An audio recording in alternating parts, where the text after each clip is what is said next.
그래서, 아기를 네. 낳으셨구나. 네네. 그래서 아기를 그때 20살에 낳았죠.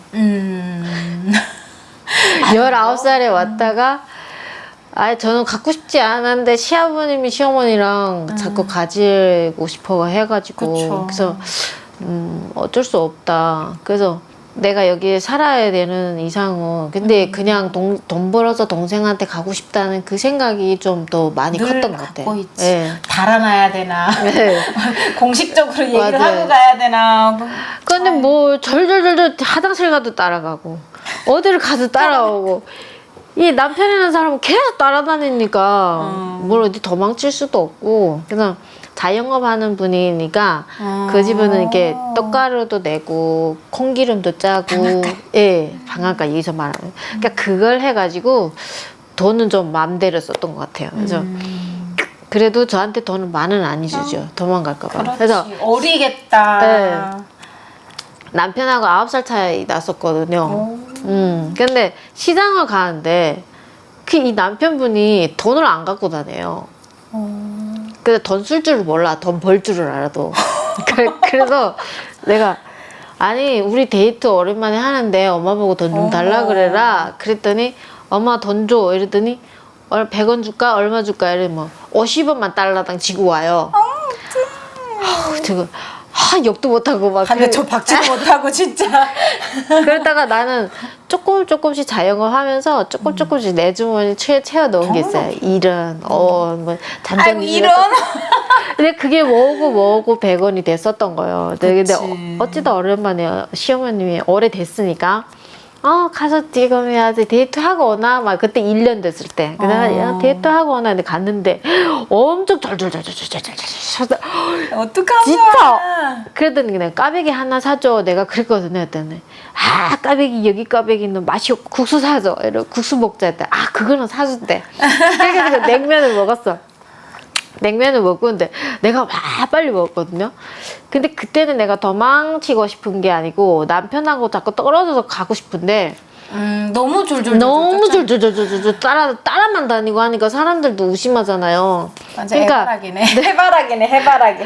그래서 나는 계속 이렇게 좀 거리를 두고 싶어가지고 내가 빨리 먹거든요. 근데 자기도 먹다가 내가 빨리 먹고 다 먹으니까 안 먹고 또 일어나는 거야. 그래서 너무 얄미웠었어요 그때 막. 그런데도 그 남편은 그래도 나를 지켜주고 막 이런 게 보이더라고요. 그때 사랑해주고 막 이런데 애까지 나오니까 나 더 좋아하더라고요. 그래서 이 집 사람들은 다 착하고 괜찮고 나한테 잘해주고 하니까 나한테는 진짜 운인이다 막 그래가지고 그래서 그 집에서 행복하게 살고 있었는데 좀 안심이 되셨거든요. 정착을 네네. 하려고 마음을 굳히신 거죠. 진짜 그때는 진짜 부러움 없었어요. 애 낳고 진짜 3년 동안. 그래서 이렇게만 살았으면 좋겠다. 예. 근데 너무 행복해지니까 두렵더라고요. 두려움이 자꾸 갑자기 생기는 거예요. 그래서 왜 이러지? 내 마음이 왜 이렇게 불안하지? 근데 너무 행복해지. 근데 그 시집에 와서 내가 농촌감에다가 밥 짓는 것, 밥솥에다가 밥 짓는 거 배워주고 시어머니가 알고 시루떡 해먹는 것도 여기서 말하면 설기떡이죠. 설기떡도 해먹는 거 배워주고 뭐 빵도 만드는 걸 배워주고 그래서 많이 배워줘가지고 딱 잡혀가는 날 저녁에 내가 빵을 해보고 싶었던 거야. 어디 잡혀가요? 북송되기 전에. 북송으로 되셨던 거예요? 그래서 갑자기요. 그래서 되기 전인데 그날 저녁에는 내가 북송되는 걸 몰랐던 상황에서 몰랐던 상황에서 그날 내가 빵을 만들어주고 싶은 거야. 갑자기 이 식구들한테. 그래서 빵을 맛있게 만들어야지. 내가 만들 줄 아니까. 그래서 맛있게 만들려고 했는데 우리 시어머니가 그래 해봐라. 시어머니가 그랬어. 그래서 애도 이제는 잘하고 아장아장 걸어다니고 막 이러니까 21개월이고 그러니까 너무 예쁘잖아요. 또 더구나 여자이니까 시집에서 밤에 우리 시어머니 애를 안 줘요. 자기가 본대요. 그래서 그냥 애가 애앙 하고 울면 젖 먹일 때만 나한테 애를 보내주고 그리고 또 재울 땐 또 자기가 데리고 자요. 너무 예뻐하셨구나. 예. 그러다 보니까 저는 20살에 애를 낳아가지고 뭐가 뭔지도 모르죠. 그러니까 믿지 못하니까 시어머니가 자기가 키웠던 거예요. 그런데 너무 잘해주시고 막 우리 가족이 다 진짜 해먹해지고 성격도 다 알고 이렇게 해서 내가 빵 한 번 더 만들어 보겠다 해서 해라 해서 했는데 맛있다 잘 됐다 이래가지고 온 가족이 진짜 기쁘게 먹었던 거예요. 그날 저녁에. 그랬었는데 그날따라 진짜 기쁘고 막 이랬는데 갑자기 저녁 새벽에 2시에 탕탕탕탕 문 두드리는 거예요. 그래서 새벽에요? 네, 그래서 이 새벽에 누가 오지 했더니 우리 시아버님이 중국말로 누구냐고 물어본 거예요. 그랬더니 경찰이다 이렇게 말하는 거예요. 그 다음에 어떻게 하지? 도망가야지 빨리. 그래서 그다음에 우리 시아버지가 저 뒤로 나가는 문이 농촌에는 다 있거든요. 중국이니까 그 뒤로 나가라 그래가지고 알았습니다 하고 옷을 막 대충 입었어요. 빨리 나가야지. 그래서 막 뒤로 막 빠져나가는데 근데 우리 시아버지가 겁이 많아가지고요. 아니 경찰이 문을 땅땅 두드리면 이거면 한참 있다가 옷을 입어야 되니까 기다려라 뭐 이렇게 말을 할 수 있잖아요. 근데 빨리 나가라고 나보고 빨리 나가라고 해놓고 쭉 나갔어요. 근데 새벽 2시가 되다 보니까 이게 나가는 뒤에 문 소리가 삐걱이 났단 말이죠. 근데 조용하니까 다 들리잖아요. 문 앞에 딱 있는데. 근데 그걸 문 열고 내가 나가자마자 시아버님이 경찰을 문을 열어준 거예요. 어머. 근데 내가 뒤로 나가서 밖으로 나갈 새 없이 문을 열어준 거야. 근데 그 문소리를 듣고 이 출입문을 열어주자마자 경찰이 따다다다 내 뒤로 밟아서 잡은 거야. 나를 목덜미로 잡힌 거야. 그랬더니 막 잡고 그날도 막 때리더라고요. 그래서 때려요? 응. 그래서 왜 때려? 그러니까 한적 경찰하고 저선적 경찰인데 저선적 경찰은 그 전에 우리 돈을 많이 받아 드셨어. 그러다 보니까 우리를 때리지는 못하는데 그 한적 경찰이 나를 무지막지하게 때리는 거야. 왜 때리냐고. 그래서 진짜. 왜 때리냐 이랬더니 니 도망을 갔냐 왜 도망을 갔냐 감히 도망을 왜 가냐 그 도망을 갔다고 때리는 거예요. 걔네 너무 어이가 없어. 근데 가족들이 있는 앞에서 막 때리는 거야. 근데 그 애기도 있었잖아요. 그러니까 우리 시아버지는 내가 중요한 게 아니고 애기를 안고 있잖아요. 우걸 들어가 버리는 거야. 근데 그게 너무 서운한 거예요. 그래서 그래 내 새끼를 위한 일이니까 그 이해가 된다. 내가 그렇게 생각을 했지만 그러더니 한참 있다가 나오더라고 시아버지가. 계속 때리는 걸 보고 참지 못하니까 왜 때리냐 우리 남편도 왜 때리냐 왜 자꾸 니네 경찰이라고 사람 함부로 때려도 되냐 막 이러더니 그 남은 안 때리더라고요. 그래서 조선족이 그만해라 이러니까 안 때리더라고요. 그래서 중국 경찰 그만 때리더라고요. 그랬더니 그렇게 하다가 그다음에 데리고 가야 된다. 아니 어떻게 그 경찰을 좀 가족들이 이렇게 맞고 좀 그냥 잡힌 것도 아닌데 그럼 시어머님이랑 할아버님이랑 그 한 놈을 못 잡아요? 좀 자꾸 좀 그거 말리지도 못해. 할아버지라는 사람이 손녀를 안고 옥관에 들어가고 뭐 할머니하고 남편은 이러고 보고 그냥 말로만 한 거지. 때리지 말라고. 아니 그냥 때리지 말라고 하면서 이렇게 다리라도 붙들고 있으면 그래야지. 달아날 거 아니야. 근데 그렇게도 안 하더라고요. 그래서 그냥 맞고만 있었던 거고 그러다가 그 말을 하니 조선족이 그만 말을 하니까 이제 한족 경찰이 그만 때리고 있더라고. 그러더니 그다음에 데리고 가야 된다. 그랬더니 우리 시아버지가 긴 기다려라. 그러면 옷이라도 제대로 입고 가야 되지 않겠냐. 그래서 시간을 계속 끌었죠. 그랬더니 경찰이 빨리빨리 해라. 이러다 보니까 도망칠 수가 없었어. 딱 지키고 보고 있으니까. 그러겠지. 근데 옷 갈아입느라고 미닫이를 닫고 있었는데 시어머니가 들어와서 옷을 이것도 입어라 저것도 입어라 하면서 계속 겹겹이 입었어요. 그러니까 겨울이다 보니까 괜찮긴 했었는데 그래서 이것도 가져가라 저것도 가져가라 막 그러면서 엄마 이게 다 필요 없다 가슴 다 뺏긴다 막 그랬지. 근데 그래도 가져가라 막 그러면서 뭐 좋은 건 아니지만 뭐 시계랑 결혼식 때 입었던 뭐 코트랑 이런 걸 입고 갔었어요. 그래서 잡히게 된 거죠. 그래서 잡혀서 어쩔 수 없이 차에 가그래 북송되기를 했는데 남편이 자기 나 마누라를 잡아간다고 경찰차에다가 돌을 던진 거예요. 그랬더니 경찰이 막 확 나가지고 차를 멈추더니 막 너 그렇게 하면 잡아간다고 막 이러니까 개새끼 날 잡아가라고 막 이러면서 막 여가면서 얼마나 화가 날까. 네, 이유 불문하고 뭐 조선족이든 북한 사람이든 뭐 그래도 한족이든 자기 이걸 다 떠나서 가족이잖아요. 가족이고 애엄마인데 네. 덜이 아니라 진짜 나 같으면 그렇죠. 아우 진짜 불낸다. 그러니까 막 하나, 너무 화나가지고 막 너무 열받아가지고 막 돌 던지고 막 그러더라고요. 그래서 그래도 아이고 저렇게까지 하는구나. 근데 얼마나 저 집에서는 내가 없으니까. 그래서 어머님이 그래서 잡혀갔어.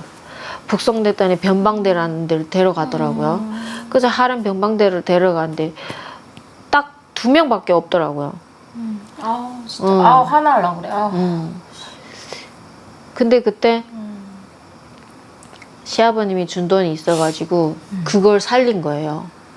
변방대에서 다 검사하잖아요. 다 베끼고 검사하는데 여기서도 나오고 저기서도 나오고 막 이러니까 양말에다가 갈 때 시아버님이 이렇게 줬어요. 스카프 주면서 이렇게 줬거든요. 돈을 재줬거든요. 근데 200원을 재줬는데 돈도 좀 더 주지. 아우 정말. 그 어디다가 숨길지를 몰라가지고 양말 밑에다가 하나하나씩 숨겼어요. 근데 변방대 가니까 다 벗겨서 검사를 하더라고요. 그래서 검사를 하는데 거기에서 주머니에서도 나오고 팬티 주머니에서도 나오고 여기저기 나오니까 양말을 검사를 안 하는 거예요. 여기저기 돈이 많이 나오니까 그냥 들어가라고. 그래가지고 다시 옷을 입고 들어갔죠. 그리고 갔는데 언니들이 돈 살려 들어온 게 있냐? 없다. 그랬더니 다 뺏겼다. 그랬더니 그래 뺏길만 하지 막 이러면서 언니들이 있었던 거예요. 그래서 거기 변방대 그때 2월 달이다 보니까 2월 16일이 김정일이 생일이었잖아요. 그러다 보니까 북한에서 안 받아들인다고 한 달 동안 있었어요. 그 변방대. 그래서 거기 한 달 있다가 그다음에 북송된 거죠. 북송돼서 또 1년 동안 거기 단련대 생활까지 마치고 보이부, 안전부, 뭐 직결소 뭐 다 걸쳐서 가는 게 1년 걸리더라고요. 그렇죠. 왜냐면 한번 뭐 그때 90년대 그때 되게 되면 왜냐면 탈북자들도 엄청 많을 때여가지고 제일 많을 때였어요. 그래도 단련대형이라는 거는 그 그때는 김정이 그나마 그래도 좀 너무 방침이 그게 맞아요. 내렸다 왜냐면 가둬 넣을 데가 없었어요 그때는. 그래가지고 그런 가둬 넣을 데도 없었고 막 수백 명씩 막 밀고 들어오니까 북한도 어떻게 안 돼가지고 교도소로 다 안 보내고 맞아 너무 많으니까 단련대 그러니까 생계형 탈북한 애들은 일단은 조금 동하게 해줘라 예. 라고 해서 단련대를 다 보내고 맞아요. 이제 선교사를 만났거나 뭐 종교를 믿었거나 이런 사람들은 안 되지. 한 사람들은 이제 네 맞아 조금 교도소로 보내거나 좀 심하다 하면 이제 보위부권으로 아예 맞아, 넘기기도 하고 그렇지. 했고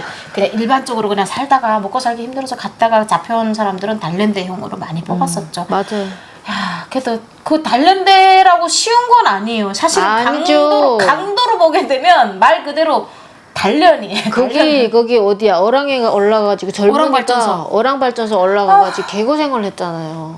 오랑발전소 갔어요? 네, 참나무 아주 그냥 생나무를 찍어가지고 6m 되는 나무를 우리 여자 몸으로 이걸 메고 와야 되고 그게 치워가지고 네, 산에 무슨 내리고 그 생나무다 보니까 진짜 그 나무가 굴리면 진짜 엄청 무서워요. 이게 돌아가시는 가파랗고 엄청 막 그래갖고 그 오랑발전소 나가셔가지고 좀 이렇게 그 덜격대 사람들도 있어요. 덜격대 따로 있고 한참 이쪽으로 오게 되면 우리 단련대들이 쫙 집 지어놓고 있거든요. 단련대 구역이 따로 있어요? 거기도? 그러니까 성평구역, 난항구역 단련대 뭐 이렇게 순환구역 단련대 순환구역 구역마다 다 단련대가 집을 지어놔요. 우리 나무로 매가지고 와가지고 그러면 그 발전소에서 돌격대들은 우리 뭐 일반적인 사람들이 직장 회사에서 맞아요. 청년들이 나가는 거고 돌격대가 있고 우리는 이건 뭐야 제인들이지. 단련대는 또 구역이 따로 나눠져 있구나. 있어요. 그 안에서도 좀 멀리 떨어져 있더라고. 왜냐면 단속을 해야 되고 케어를 해야 되니까 좀 그 안에서는 좀 우리가 좀 겪지 말아야 될 힘든 일들이 있었을까요? 네, 많았죠. 거기 있을 때는 나무를 뭐 하고 했다면 좀 진짜 참나무 그 겨울인데도 있잖아. 손이 시리잖아요. 근데 우리가 톱질을 여자들이 할 수가 없잖아요. 근데 그래도 그때는 양심이 있어가지고 이게 조를 묶어줘요. 그래서 남자분들이랑 여자분들 같이 이렇게 합쳐서 가거든요. 그러면 그 한 조에 한 명당 몇 개씩 몇 메다짜리 딱 직진 대리가 딱 꽂고난 나무를 몇 메다짜리를 참나무를 6대씩 해오라 뭐 이렇게 해요. 그러면 그걸 남자들이 다 가서 거좀 그 찾아봐요. 나무 다 꼿꼿한 나무를 찾아가지고 아 요거 우리 거다 우리 거다 이렇게 해가지고 딱딱딱딱 도끼를 찍어놔요. 그거 나면은 우리는 둘이 여자여서 톱질을 하고 남자들은 도끼를 찍어서 하고 근데 그 나무들이 생나무라 젖은나무라 너무 무겁거든요. 이렇게 그 나무 가지가 넘어가야 되잖아요. 생나무를 찍는 거니까. 그러면 잘못하면 거기 부딪혀서 막 그 사고 나가지고 다리 부러지고 막 머리 깨지고 막 이런 분들이 있었거든요. 안전조치도 취하지. 없죠. 단련되는. 그럼 그렇게 다치게 되면 어떻게 처치를 해줘요? 그 병원은 데려다주고 심한 애들은 병원은 데려다주고 심하지 않은 거는 그냥 그 의료기구 갖고 다니니까 그냥 무슨 뭐 약이나 발라주고 무슨 그리고 쉬게 하고 그래요. 근데 그때 그나마 그때까지라도 그래도 양심이 있어가지고 그치. 좀 사람 취급은 좀 하더라고요. 근데 젊었으니까 빼도 박도 못하고 그치. 거기에 어랑발전소에 갔었던 건데 생땅을 언 땅을 불 넣고 녹여가지고 그걸 땅을 파라 그래요. 근데 그 땅이 필요 없는데도 그걸 파야 돼. 그러면 그렇게 해가지고 다시 또 단련대 생활 다 끝나고 다 끝나고 그 다음에는 나왔어요. 나왔더니 살 수가 없어. 못 살지. 먹을 거 어떻게 살아? 없잖아요. 그런데 거모 의지한다는 건 성평구역에는 거모 집에 의지를 하고 있는데 돈도 그 안에서 다 썼고 그러다 보니까 조금밖에 못 갖고 나왔었거든요. 근데 어떻게 해요? 동생들은 언니 왔다고 면회도 왔다가 가고 그랬는데 동생들 먹고 살아야 되는데 이거 어떻게 하지? 고모네 집에서 이때까지 계속 같이 있었는데 이제부터라도 내가 따로 살아서 살아야 되는데 이런 생각에 아 어떻게 해야 될지를 모르겠고 그리고 계속 그 중국에는 애 생각이 너무 나갖고 그쵸. 빗덩인데. 예, 변방대에 있을 때는 아기 때문에 밥도 막 못 먹고 막 그랬었는데 거기 정작에 딱 끝나고 단련대를 끝나고 딱 나오니까 못 살겠는 거야. 아 이게 내가 있을 곳이 아니구나. 그리고 계속 아기 보고 싶어가지고 미치겠는 거예요. 아 눈앞에 얼른 하고 막 이래가지고 그래서 어떻게 하지? 일단은 내가 어떻게 가기 전까지는 먹고 살아야 되니까 장사를 또 하자 그랬는데 우리 둘째가 그래도 또 기인을 만나가지고 둘째까지도 파라티비스 걸렸었어요. 근데 다행히도 걔는 진짜 기인을 만나가지고 그 장사하면서 돈이 좀 있는 사람이 걔를 갖다 키워가지고 치료를 했던 거예요. 뭐 너무 기적 같더라고요. 감사하다. 예, 그래서 근데 내가 갔을 때까지도 걔가 그 집으로 은인이니까 그치. 잊지 않고 계속 같이 있더라고요. 그래서 언니 이분들이 나를 살려주신 분들이야 막 이러면서 그래서 아유, 고맙다. 아, 근데 너무 고맙더라고요. 근데 그분들이 이게 감자떡 장사를 하고 있었어요. 그분들이 두부도 하고 감자떡 장사도 하고 그러니까 먹고 사는데 문제가 없던 분들이었는데 그분들이 내가 언니가 이렇게 해서 나왔다 이랬더니 그분들이 그러면 장사를 해서 먹고 살아야 되지 않겠냐 그랬더니 그분들이 자기 이렇게 만든 걸 니들이 나가서 팔아라.